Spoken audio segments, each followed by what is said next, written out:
Hai, jadi aku mau cerita tentang pengalamanku operasi polip. Nah, jadi aku bikin video ini karena sebelum operasi polip itu aku searching dulu tentang pengalaman orang operasi polip.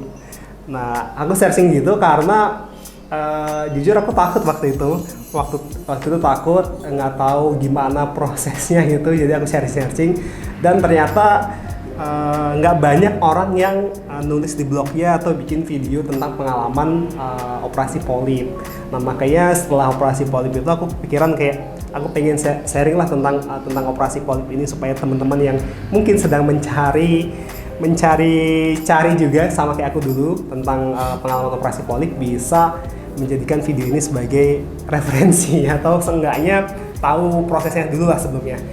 Nah, jadi aku cerita dulu ya, dari awalnya aku punya polip itu aku ketahuannya waktu SMA.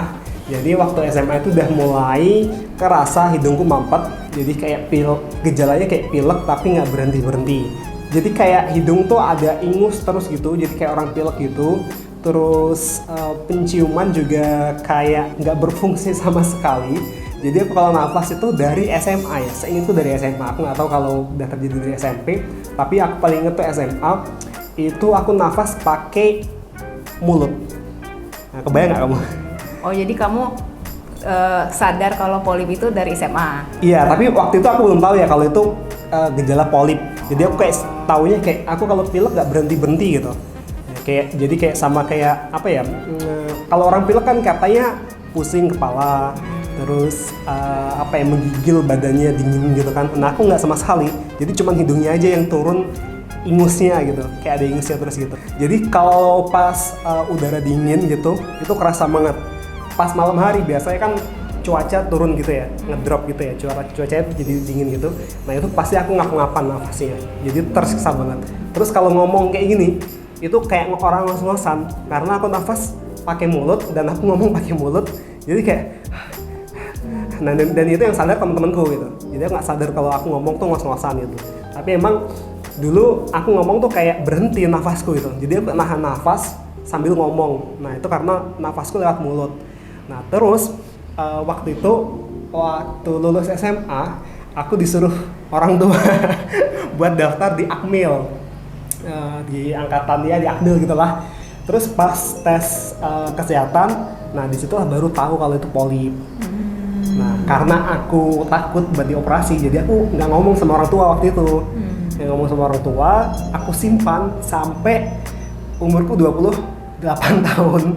28 tahun, berarti bayangkan dari SMA, jadi sekitar 10 tahunan, 11 tahunan lah. 11 tahunan itu aku tahan-tahan tuh buat apa ya, buat supaya nggak operasi lah, karena aku takut, jujur aku takut operasi polip itu kayak gimana.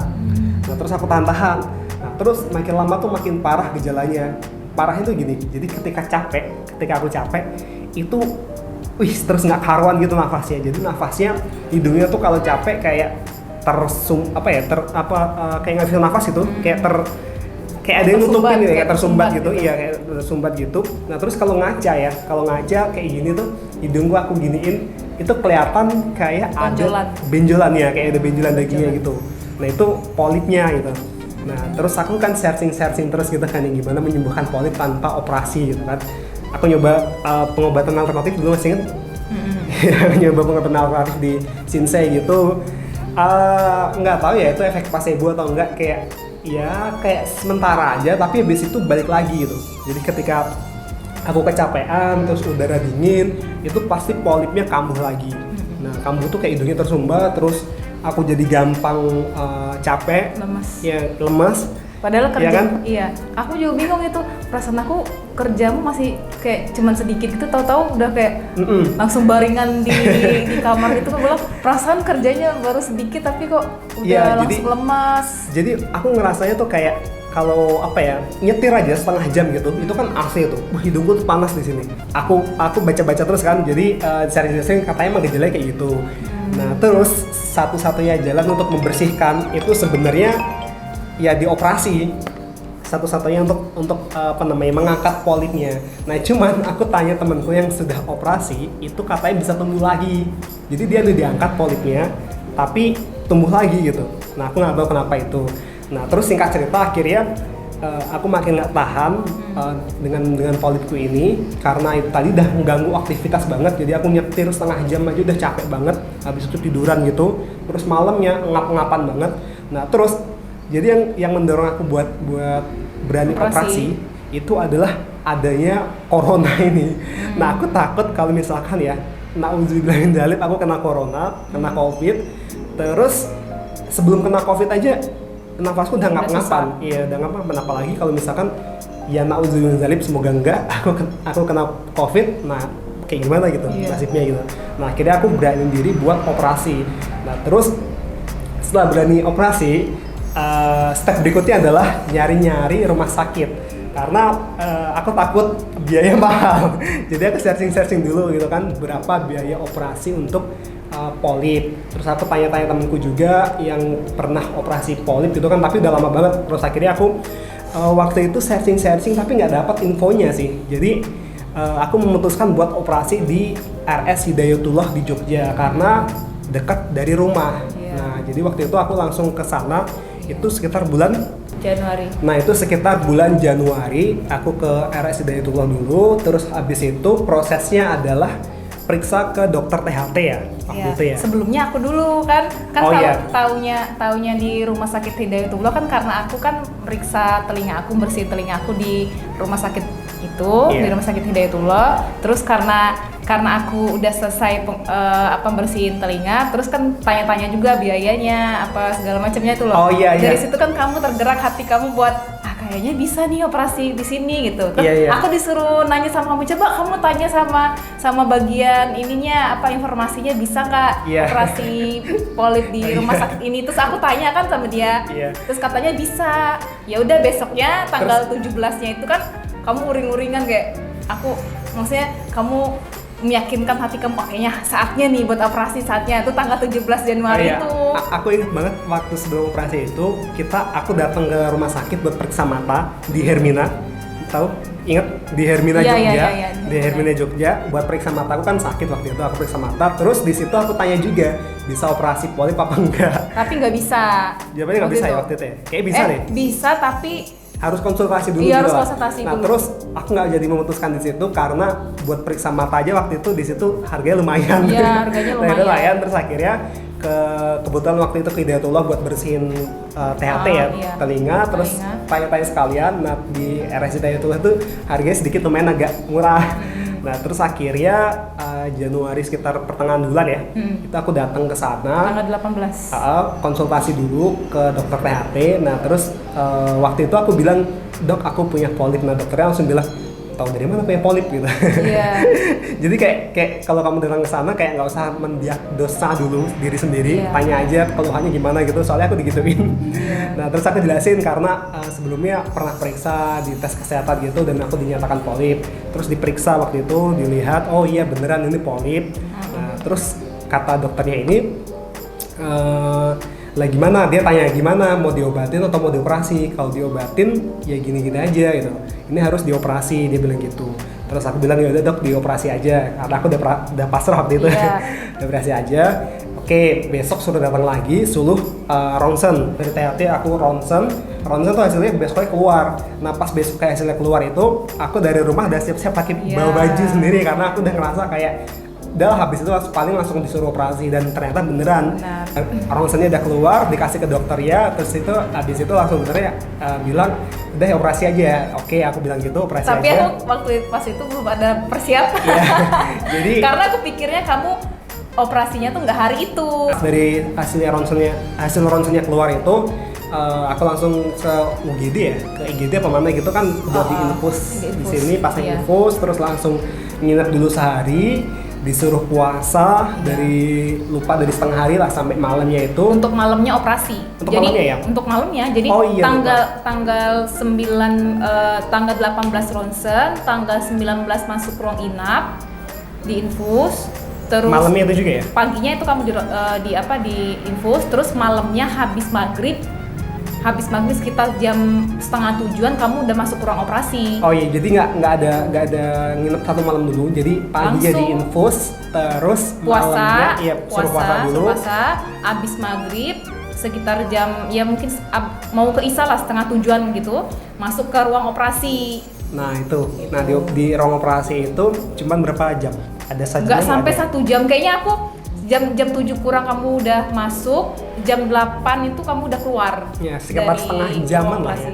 Enggak, Setengah sekitar jam? 40 menit. Ya 40 menitan. Sekitar 40 menit. 40 menitan. Nah, terus waktu di ruang operasi itu kan aku udah pakai baju operasi itu, terus didorong masuk ke ruang operasi gitu, terus ditidurin sebentar, 2 ranjang di situ.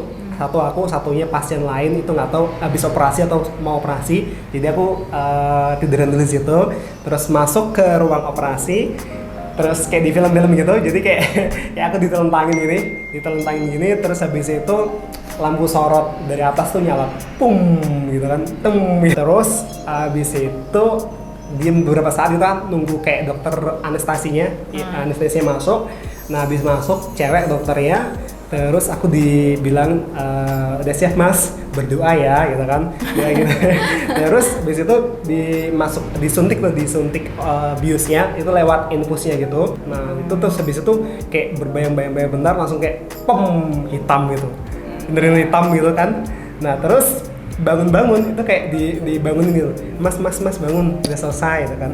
Nah, terus kayak nggak sadarkan, udah gitu ya. Kamu video nggak? Ya waktu pas kamu masih di dalam itu kan udah selesai, mungkin kamu juga ada siuman di dalam itu, ada dokternya apa asistennya gitu keluar nunjukin ke aku hasil dari isi itu polip kamu itu. Nih mbak, katanya gini, pihak keluarganya yang mana gitu kan. Terus aku langsung, saya istrinya Mas Yoko, aku bilang kan. Terus ditunjukin gitu, aku bilang waduh mau difotoin nggak? Enggak usah, aku nanti aku mimpi. Nah sayangnya nggak difoto sama dia, jadi aku ngerti. Kayak kelenjar gitu, kayak 2 gitu lah pokoknya. Terus dia kayak tetelan gitu lah, tahu tetelan nggak? Gitu. Kayak bakso aku aja kayak aduh kayak jijik gimana. Terus tapi nggak ada baunya loh. Nggak ada baunya loh. Diplastikin nggak? Enggak, jadi dia udah dimasukin ke kayak apa sih, botol lab gitu buat dikirim ke lab lagi kali ya. Apakah ini ada tumornya, apa jinak, apa kayak gitu kali ya, nggak paham aku. Jadi selesai operasi itu yang ditunjukin hasilnya itu keluarganya, yaitu istriku di sini. Nah terus kan aku nggak sadar diri gitu kan, terus kayak jam 8 kamu keluar. Dibangunin itu kan nggak sadarkan, terus didorong lagi ke ruanganku. Aku sempat rekam loh itu. Kalau mau tunjukin boleh. Nanti tunjukin aja gitu. Nah terus selesai operasi tuh hidungku udah disumpel sama perban gitu, ditampon gini. Nah operasi itu gini, aku nggak lihat ya, tapi aku diceritain gitu. Jadi pas obat biusnya udah bereaksi gitu. Maksudnya aku udah nggak sadarkan diri. Terus operasinya itu lewat hidung, dia nggak dibelah teman-teman, nggak dibelah gitu, tapi cuman dimasukin alat gitu. Jadi kayak mungkin semacam gunting gitu, dengan ada kamera gitu, dimasukin ke sini, terus baru dipotong terus diambil. Nah jadi prosesnya tuh kayak gitu ternyata.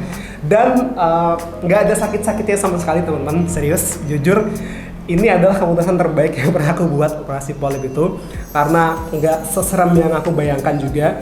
Paling seremnya pas diinfus aja, karena kan aku takut suntik. Nah mungkin buat teman-teman yang takut suntik juga paling seremnya di situ aja. Setelah itu nggak ada sakit sama sekali. Jadi setelah operasi itu kan hidungnya ditutup juga, itu juga nggak ngaruh sebenarnya, karena aku udah sering banget nafas pakai mulut gitu. Jadi udah kebiasaan. Jadi pas hidungnya ditutup itu juga nggak ngaruh. Jadi kayak biasa aja gitu, hidungnya ditutup gitu. Terus berapa hari ya itu ya hidungnya ditutup gitu? Sekitar 2 hari kayaknya. Iya, sekitar 2 harian. Paling pas selesai operasi itu yang paling aku rasain adalah susah makan. Susah makan karena susah tidur juga. Jadi setiap 1 jam, setiap 1 jam setengah gitu dia bangun gitu.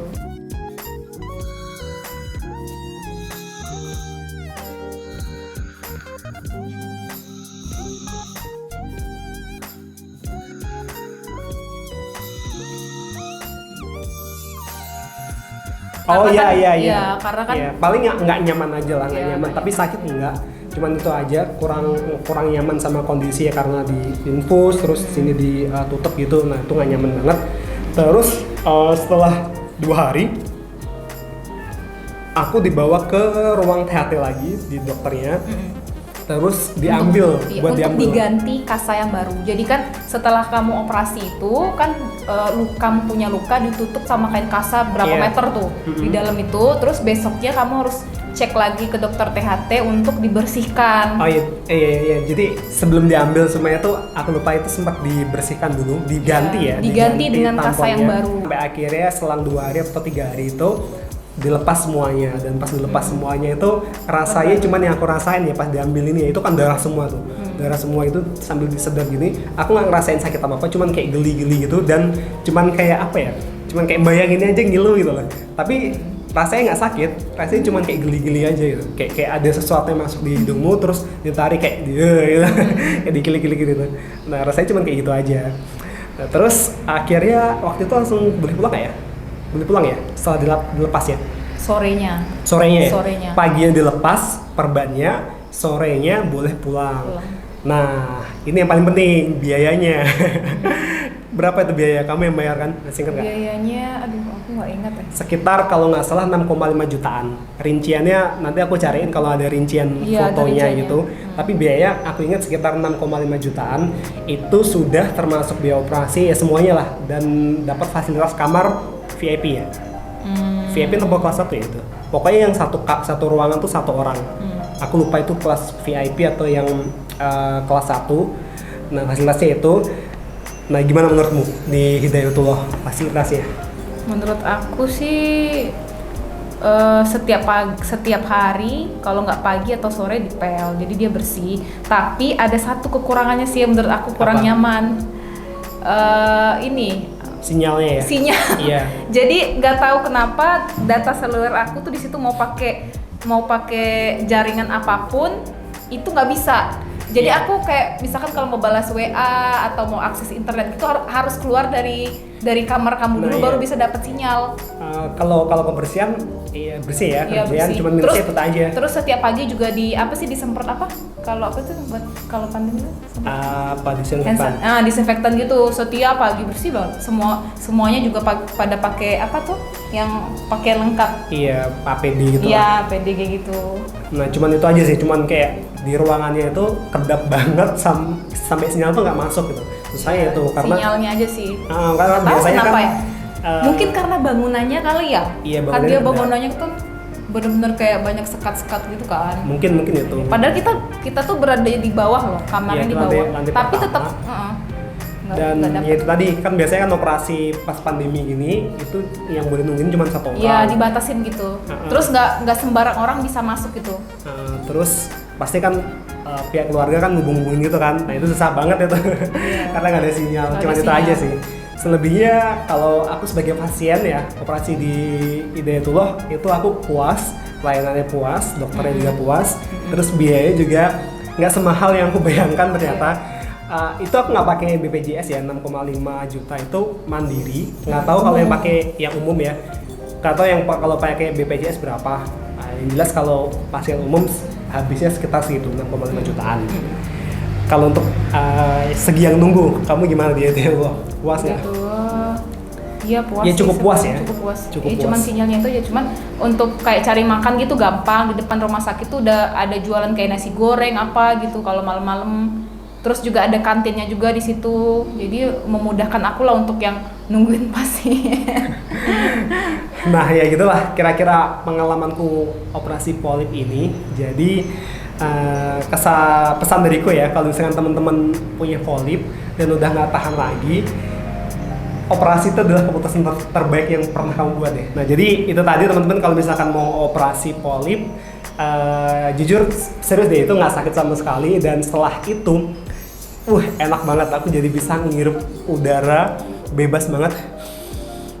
Kayak ngirup udara tuh kayak masuk semuanya gitu, oksigennya masuk semuanya gitu.